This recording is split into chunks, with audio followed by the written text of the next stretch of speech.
the possibility of many stars being on the move this offseason seems like it's at a pretty high level. We're going to talk about some of those stars that could be on the move this offseason, as well as what are some of the best trade destinations for Kristaps Porziņģis. We're going to get to all that and more right after this.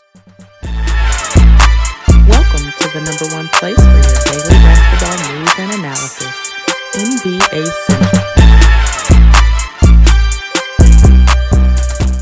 What's going on, basketball fans? Welcome to another episode of Six Man Shenanigans. My name is Hayes. You guys can follow the channel at NBA Central Pod on every social media platform we happen to be on. With that said, let's go ahead and get into this for today, y'all. I want to start off talking about Kristaps Porziņģis, and then we're going to segue that into a different conversation. But there's been a report, this one came out from Bleacher Report, from Grant Hughes, on some of the best landing spots for Kristaps Porziņģis. I want to go through this list and see what it feels like, right? Like, overall, we do expect that the Celtics and the new ownership group and things like that is that with the injury to Jason Tatum, maybe even Jaylen Brown getting meniscus surgery, we'll see what goes on with that. It leaves players like Jrue Holiday, Kristaps Porziņģis, Al Horford, who's already a free agent. They're all could be possibly moved, right? I think as well, like, I doubt Derek White is. I do think they're probably going to want to keep Derek White, but I think the thing there for the Celtics is keeping Jason Tatum, keeping Jaylen Brown, and then, trying to reconfigure the team around those guys, but getting under that second tax apron. Moving Kristaps Porziņģis is going to be a big move, a big possibility there. So what are some of the teams that make sense for Kristaps Porziņģis? And on this list, Grant Hughes first has the Orlando Magic. And in a move that could send Wendell Carter Jr. and Mo Wagner over to the Boston Celtics in the chance for Kristaps. This is interesting, right? Because while, yes, the Magic do need some offensive firepower, and I do think Kristaps Porziņģis brings that more than Wendell Carter, which makes a lot of sense there.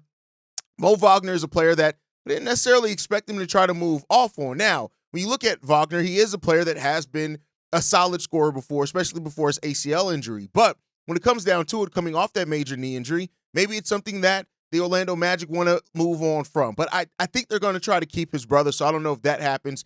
But Wendell Carter, is that enough to do business for the Boston Celtics? Will they be willing to take on Wendell Carter, who has $10.9 million in 2025-26? Then the salary goes up to $18 million, $19 million, and $21 million on a team option over the next 3 seasons. Now, that is a considerable savings over what Kristaps Porziņģis' contract would be, right?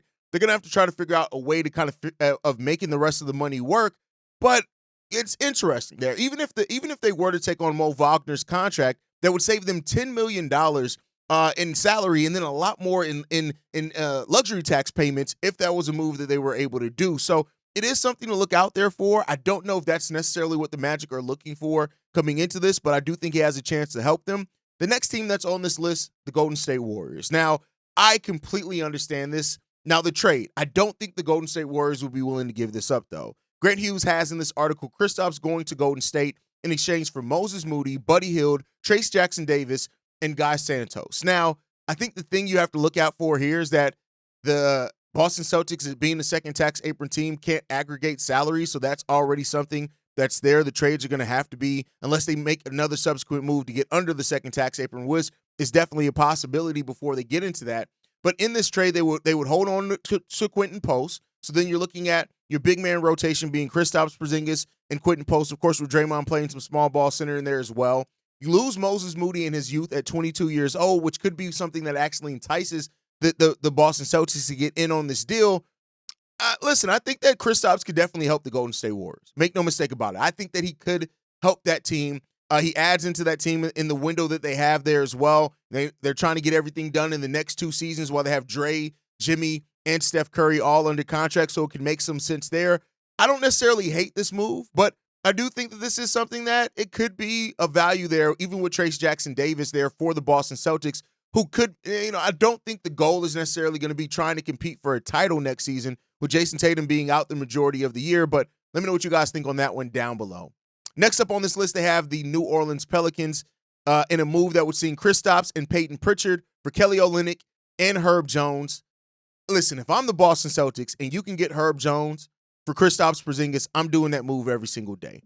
Don't know how realistic it is, right? I think this would be an incredible snag here for the Boston Celtics, but if you get Herb Jones in a move like that to send out Kristaps Porziņģis, if the New Orleans Pelicans are enough to do that, there you go, right? There's questions on the Pelicans side of things, right? Does Porziņģis fit next to Zion long term? That's a legitimate question there. We'll see what happens there, but I think that this would make some sense for the Boston Celtics as well. Next up, they have the Chicago Bulls on this list. They have the Chicago Bulls getting Kristaps, the 28th pick in this draft, 32 as well in the 2025 draft, and a 2028 first-round pick for Vooch, Dalen Terry, and the number 12 pick in the 2025 draft. Listen, if the Bulls are stupid enough to do this move, the Boston Celtics should be smart enough to take it, period. That would be such an idiotic move by the Chicago Bulls to give up the number 12th pick in this draft for 28, 32, and a 2028 first-round pick that's protected 2 through 14. Nah, I'm good on that. What are we doing? What are we doing? Come on now. That doesn't, come on, Grant Hughes. What are you smoking with this one? And then the Detroit Pistons are last on this list. He has the Detroit Pistons getting Kristaps for Marcus Sasser and Fontecchio, I believe is how you pronounce it. This would be a cost-cutting move. The Celtics will cut about $20 million in salary in 2025-26, plus the tax savings on that as well, which could be insurmountable for them. That could be huge for them. And then you're looking at adding this to the Pistons to what they already have here on this team. So, we'll see. This move is doable for the Pistons if they don't retain free agents. That's Tim Hardaway Jr., Dennis Schroeder, Malik Beasley, and Paul Reed. That's a move that they can easily do with the salary cap savings that they have there. I just don't know if that makes the most sense. But let me know what you guys think on this article from Bleacher Report in regards to teams that could make some sense for Kristaps Porziņģis. Do you think these teams make sense? Do they not? What do you guys think about that? Let us know that down below. Now, also, Bleacher Report in their recent mock draft have the Boston Celtics also getting Danny Wolf at number 28. I think that would be incredible value if Danny Wolf falls to number 28. I doubt he gets there, but that would be incredible value if that's where he ends up falling. But I want to get into this, right? Use that to segue on players that could be looking for new teams this year. I think, of course, the headliner of this that everybody's talking about is what happens with Giannis Antetokounmpo, right? What happens there? We already know that the Milwaukee Bucks have started looking at lottery picks just to kind of bring in for workouts if a trade does go down. It seems like Giannis and that meeting that's set to happen with ownership, something, they could walk away from that with a decision. They can't really execute anything until the end of the season, but if they walk away from that meeting kind of all being on the same page about what needs to happen next, I think that Giannis Antetokounmpo would be one of the biggest names, probably the biggest name that could possibly move this offseason. Of course, a team like the San Antonio Spurs could very well become interested, and that's why getting this and making this decision needs to be made as soon as possible. The draft is 32 days away, and so you want to make this decision so that way you can start surveying and seeing what you can do. And the Spurs, with having that number 2 overall pick, and could be looking to jumpstart their rebuild with bringing in Giannis, adding him to what they already have there. It could make some sense for them as well. And seems like the Pelicans aren't necessarily as high on who they can get there at number 2 anyway. So it would open up a lot of that if they decide to do that. So look out there. I think that of course, Giannis, if he is somebody that is moved this offseason, it'll be a crazy move, right? And then Kevin Durant, probably the next biggest name on this list. We heard recently that the Phoenix Suns are interested in keeping and holding on to Kevin Durant. We'll see there. Right now, it's been mentioned as the Rockets maybe being the best fit for Kevin Durant. When you look at what the Suns will be looking to get back as far as draft capital to recoup some, they have no picks. So picks are going to be probably the most important thing that you're getting here. But then they also have the young players on the salary enough to get that done as well. So I think where you're looking all of that, Houston probably becomes the team with the clearest path to get KD if that's what they decide to do. I still have my questions about KD's fit on that team overall. That's just me being a cautious person. But it does seem like that would probably be the best bet if you're looking at that one. Next up, Lauri Markkanen. I know I said stars. Are we considering Lauri Markkanen a star? I doubt that, right? But Lauri Markkanen is a player that's 28 and is a player that definitely can still fill it up. The Utah Jazz are a team that is all about asset right now and tanking until they get a number 1 overall pick. It really seems like the Utah Jazz, until they get a player that they look at and view as having the chance to be generational, they're going to keep tanking. It seems like they're committed to that, right? And when you look at it, like, is it a difficult decision for the Utah Jazz?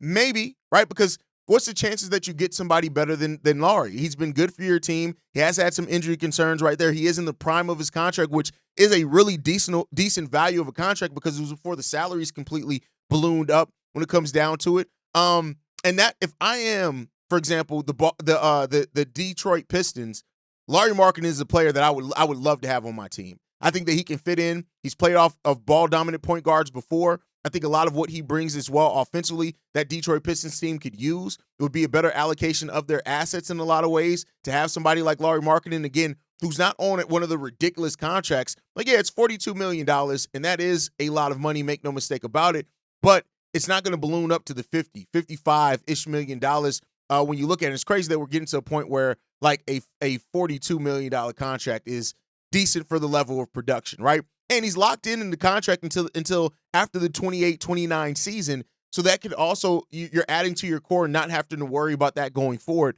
And that would be a pretty considerable move there for the Detroit Pistons. They'd have to really believe in what Lauri could be with Cade and Jaden Ivey. And you know, having a defensive center like Jalen Duren down there who can help cover up some of Lauri's, his misgivings, his shortcomings, I think that'd be really good there.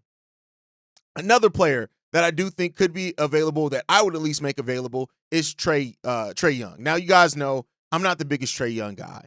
I do think that the Atlanta Hawks should explore getting some assets back and recouping what they have with a young roster. I think the Orlando Magic would be a team that would be willing to maybe even part with the 16th overall pick in this year's draft, which is something that that the Atlanta Hawks could immediately use to add to the young core they're already building there. I do think that there's a chance, right? Especially bringing in a new GM. You just never know what could happen there. The Hawks are stuck in what's NBA purgatory, as are my Chicago Bulls. They've been in the play-in for the last 3 years. And despite going on an Eastern Conference Finals run at one point, it's been all downhill from then. Now, they do have a young and up-and-coming team. Dyson Daniels, Jalen Johnson. They got some pieces down there. The number 1 overall pick from last year. You got some decent young pieces down there. And it seems like Trae does fit with those guys objectively. But if Trae wants to be a situation where he's going to a team and could almost instantly make them a contender in the Eastern Conference, especially an Eastern Conference that's going to be a little bit weaker next year with the injury to Jason Tatum, I think that could make some sense there if the Orlando Magic decide to get in, if they make Trae Young available in the open market. That's a big if, right? I that's my own personal thought that the Hawks should look to move Trae Young, but the Hawks very well could look at that differently. And why give up a player that has the impact on the court and statistically that Trae Young does have? That's going to be something that they have to look at for. The last player that I do think is going to be on the move, that could be on the move this offseason, is Domantas Sabonis. And if I am the Minnesota Timberwolves, I want Domantas Sabonis on my team.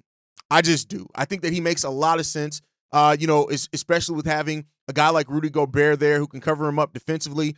I think that Domantas Sabonis should definitely help forward. Like, you look at how they're struggling right now. They need some more scoring. They need some more creation. Domantas Sabonis is a walking double-double machine, period.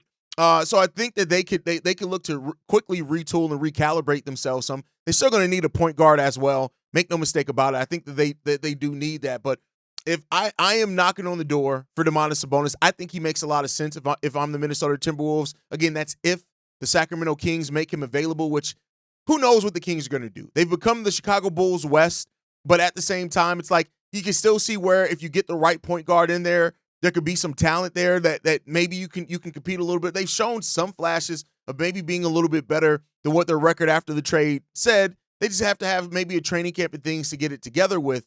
But I if they do make Sabonis available, I think he could fit that Minnesota Timberwolves team a lot in what they need. I know Julius Randle's been doing his thing. Make no mistake about it. Julius Randle has been playing his ass off when it comes down to it. But I think that it can make some sense there with the Minnesota Timberwolves on paper, right? Doesn't mean that it's going to work out in reality, but I do think on paper it can make some sense there. But let me know what you guys think on that down below. Last bit before we get out of here, David Alderman was named as the permanent head coach of the Denver Nuggets, which makes some sense. You look at after Mike Malone exited, they made it a lot further than people thought. He already has a rapport with those teams. It looks like they quickly made a decision on a long-term deal to make him the permanent head coach. And I think that makes sense for the Denver Nuggets, man. I think overall, this is a team that's trying to build off what they have. I think some changes are definitely coming to that roster. They're going to have some trouble, right? Because you don't want to get rid of Aaron Gordon. Michael Porter Jr. could be difficult to move, but I think they're going to be trying to make some things there. Alderman was looked at as one of the more promising assistant coaches in the league as well. You now lock him in. He's going to be your head coach for the future. And I think it's a smart decision there. But that's my time for today, guys. Let me know what you guys think on everything down below. Make sure you guys are following us at NBA Central Pod, which could be changing to six-man shenanigans here soon too. But you can follow us there. You can send us any feedback, questions, comments, concerns, NBACentralPod@gmail.com. And then lastly, if you want to leave a text message and our voicemail for the mailbag, the number to do so, 773-270-2799. We're the #1 spot for everything basketball related, and we'll see you guys on the next one. Love you guys. Peace, y'all. This has been a presentation of the Breaks Media.